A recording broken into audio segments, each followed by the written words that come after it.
reinstated. Let me quickly show you that list that INEC gave us today. INEC said this party is Better Nigerian People's Party, BNPP, People's Redemption Party, People's Progressive Party. On that list, the National Conscience Party, the NCP, is number 8 on that list, where INEC man there is with you. Those are that's the list there for you. That's what INEC told us today. Well, let's get to the issue, though. Are you aware of what INEC did as regarding the timetable? No, really, I think that one would have been a mistake from the INEC. I think they will correct it.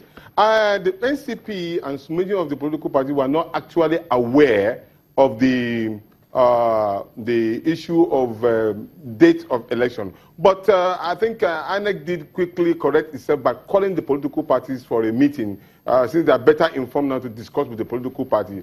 And from the information I gathered, although I wasn't at the meeting, I missed it by Whisker, there were a very cordial relationship that existed within INEC and the political parties. And for me, the area of discourse was majorly on this issue of date for the election, which stipulates almost now that there's 2 years now, exactly 2 years, 24 months, 720 days for elections to take place.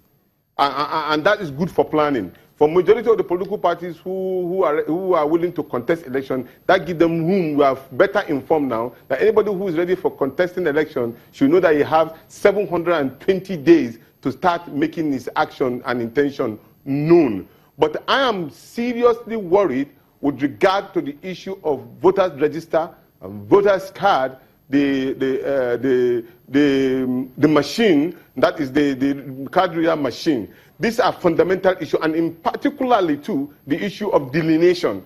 You find out in some areas, especially in Abuja here, there are so many people wanting to cast their vote, but some of the areas are too hugely jam-packed. And those are issues that I would have loved to raise with INEC if I was at the meeting. But be as it may, it has been a cordial meeting that took place, but then we were not informed before those particular decisions were being taken. But it's never too late than never.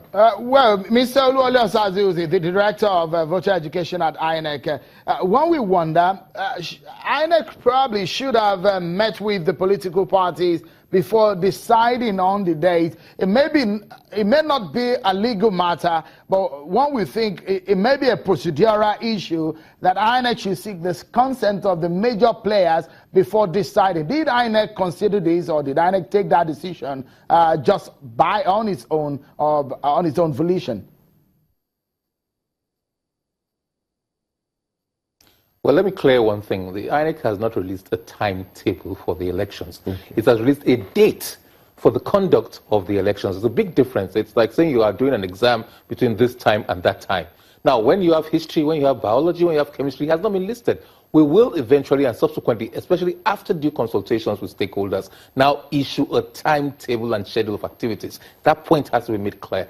And this was explained to the political parties, and they understood the context in which it was said. It was absolutely, as the chairman has said, no rancor whatsoever. They understood that and wholly accepted it. And on an unprecedented manner, the IPAC and INEC had a joint news conference after the thing, just to show that solidarity, cooperation, and harmony between the regulator and the political parties.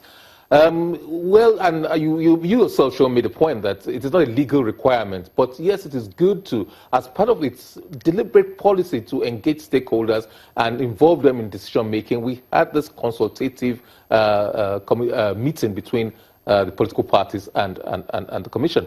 And admittedly, there was no time that INEC sat down with all the political parties and said, look, we want to fix a date for the elections. But you see, procedurally, we have always consulted with the political parties, and there have been several formal and informal meetings, especially the umbrella body IPAC. IPAC is a committee made up of all the registered political parties in the country, and we've engaged the leadership and we've been talking to them. Not certainly that we didn't sit down and say, let us fix a date for this election, but certainly before the detailed timetable schedule of activities will be released, we will consult more, and it's a deliberate policy of the Commission to consult with all its stakeholders. Tomorrow we have a consultation with the CSOs, eventually next week with the security agencies on Friday, and next week we'll consult with the media. So it's important to us that we carry people along to get their buy-in into the whole process. That is why we, not a legal requirement, the Commission has evolved this policy of consultation.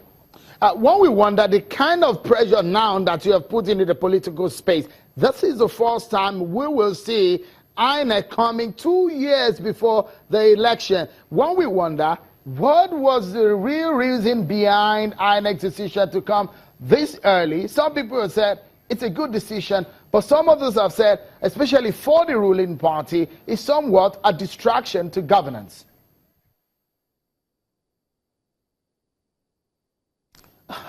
First of all, let us be clear on this. Everybody knows what the Constitution provides, and the Constitution provides that you should conduct elections, general elections, within a 120-day window, not earlier than 150 days to the election, which is about to handover date, which is about December, and not later than 30 days to the handover date, May 29, which is the end of April. So everybody knew that it was sometime between December and April between December 2018 and April 2019. So I don't see where there's a distraction there, because everybody knows that all political parties, all serious political parties know this, but INEC has chosen a date in between those. And don't forget, political parties had always told us that, look, we should allow more time for campaigns, more time for primaries, so we will ensure we do things early enough so that people know and provide for certainty. People often mistake me and say, yes, maybe it's 2 years. But don't forget, in 2015, the 2015 elections were announced for 14th February 2015. That date was announced at the end of January of 2014. Sorry, 2014. So it was more than 1 year before. This time we said, look, to make it even better, let us do it 2 years ahead so that people know what to expect.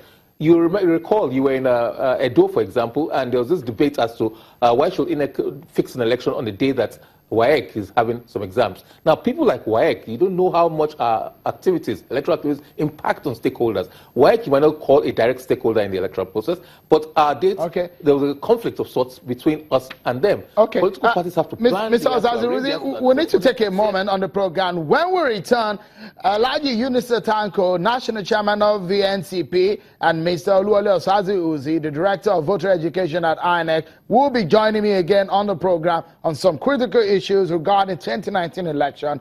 Don't go away. Join us again.